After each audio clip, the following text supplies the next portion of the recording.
एक बार भगवान श्री कृष्ण और गरुड़ जी द्वारका के शांत वातावरण में बैठे थे। तभी गरुड़ जी ने अत्यंत विनम्र भाव से प्रश्न किया, हे प्रभु, मृत्यु के बाद आत्मा किसे खोजती है? अपनी मां को, अपने पुत्र को या अपने जीवन साथी को? भगवान श्री कृष्ण मुस्कुराए और बोले, हे गरुड़, तुमने यह प्रश्न पूछकर समस्त मानव जाति का कल्याण कर दिया है। मैं तुम्हें इसका उत्तर एक दिव्य और कल्याणकारी कथा के रूप में देने जा रहा हूं। जो भी मनुष्य इस कथा को आरंभ से अंत तक श्रद्धा से सुन लेता है, उसे मोक्ष का फल प्राप्त होता है, और जो इसे अधूरा छोड़ देता है, उस पर दिव्य कृपा घटित नहीं होती। गरुड़ जी हाथ जोड़कर बोले, हे प्रभु, मैं ध्यान पूर्वक सुनूंगा और इस ज्ञान को जन जन तक पहुंचाने का संकल्प करता हूं। लेकिन सबसे पहले मुझे यह बताइए कि मृत्यु के बाद सबसे पहले आत्मा किसे पुकारती है? उसके लिए इस पृथ्वी पर सबसे प्रिय कौन होता है? मां, बच्चे या जीवन साथी? किसके लिए आत्मा सबसे अधिक तड़पती है? मेरा मन बेचैन है, कृपया मेरी जिज्ञासा शांत कीजिए। हे प्रभु, आत्मा किसे खोजती है? भगवान श्री कृष्ण ने उत्तर दिया, हे गरुड़, आत्मा रिश्तों से नहीं, भावनाओं की गहराई से खींचती है। आत्मा उस संबंध को सबसे पहले खोजती है जिसमें उसका गहरा मोह हो, जिसमें अधूरी इच्छा हो, जहां अपूर्ण प्रेम हो।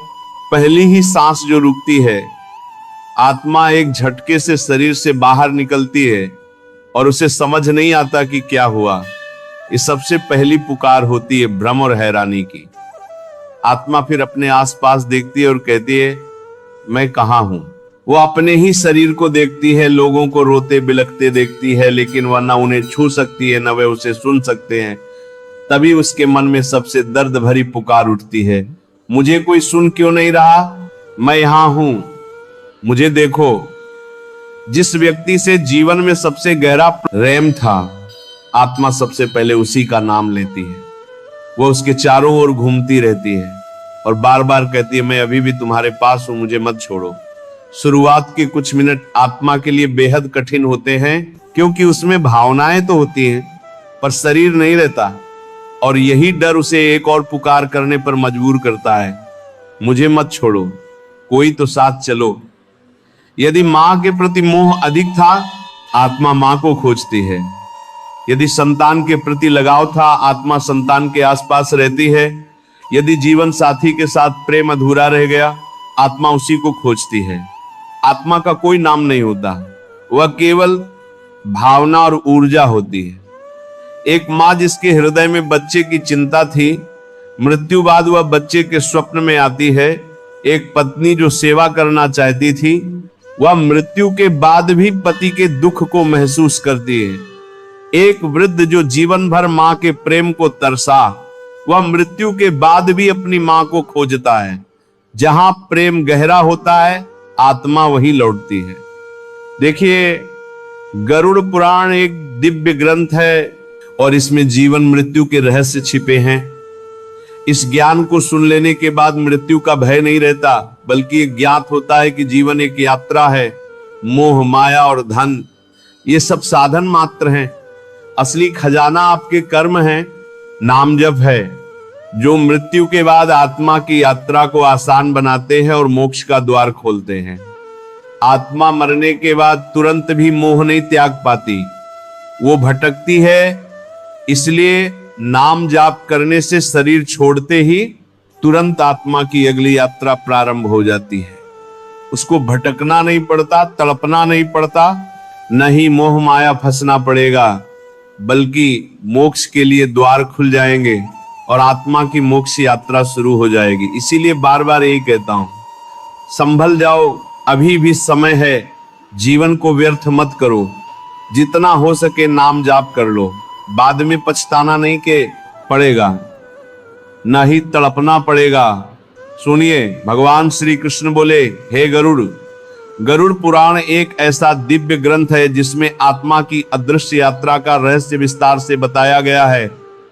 आत्मा मरने के बाद कहां जाती है? क्या वो अपने परिवार को खोजती है? क्या वो रोने वालों को देखती है? क्या वो सुन सकती है? क्या वो वापस घर आती है? श्री कृष्ण आगे बोले, यह सब आत्मा के संस्कारों, इच्छाओं और मृत्यु के क्षण की मानसिक अवस्था पर निर्भर करता है। मृत्यु से ठीक पहले क्या होता है? सूक्ष्म संकेत भगवान श्री कृष्ण ने बताया। मृत्यु से कुछ समय पहले मनुष्य को अदृश्य संकेत मिलने लगते हैं। उसे लगता है कि कोई दिव्य शक्ति उसे पुकार रही है। कई बार पूर्वजों के दर्शन भी होने लगते हैं। पैरों से ठंडक शुरू होकर सिर तक पहुंचती है। सांसें असामान्य होने लगती हैं, कभी तेज कभी मंद। अंतिम क्षण में चेहरे पर दिव्य आभा छा जाती है। फिर जीवन की अंतिम ऊर्जा के साथ आत्मा शरीर से निकल जाती है, पर उसे ये ज्ञात नहीं होता कि वह देह से अलग हो चुकी है। शुभ कर्म करने वालों की आत्मा शांति पूर्वक निकलती है, परंतु पापी मनुष्यों को यह क्षण अत्यंत कष्टकारी लगता है। आत्मा की पहली उलझन, मैं मरा नहीं हूं। आत्मा को लगता है कि वह अभी भी जीवित है। वे अपने परिवार वालों को रोते धोते देखती है, उनसे बात करना चाहती है, परंतु कोई उसे सुन नहीं सकता। वे हवा में कंपन करती रहती है, दरवाजे खटखटाती है और कई बार परिवार के स्वप्न में प्रवेश कर जाती है। मानो कहना चाहती हो, मैं यही हूं, डरो मत। देवदूत और यमदूत कौन आता है? भगवान श्री कृष्ण बोले, यदि आत्मा पुण्यवान है तो दिव्य तेज से युक्त देवदूत आते हैं और उसे सम्मान पूर्वक स्वर्ग की ओर ले जाते हैं। यदि मनुष्य पापमय रहा है तो भयंकर यमदूत आते हैं, जो आत्मा को भय और चीखों के मध्य नरक की ओर ले जाते हैं। यात्रा से पूर्व तमह को उसका संपूर्ण जीवन दिखाया जाता है। हर पुण्य उसे प्रकाश देता है, हर पाप उसे भय और पछतावा देता है।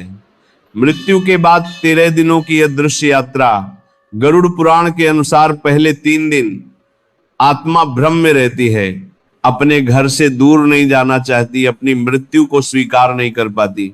4वें से 6वें दिन सत्य की अनुभूति होने लगती है।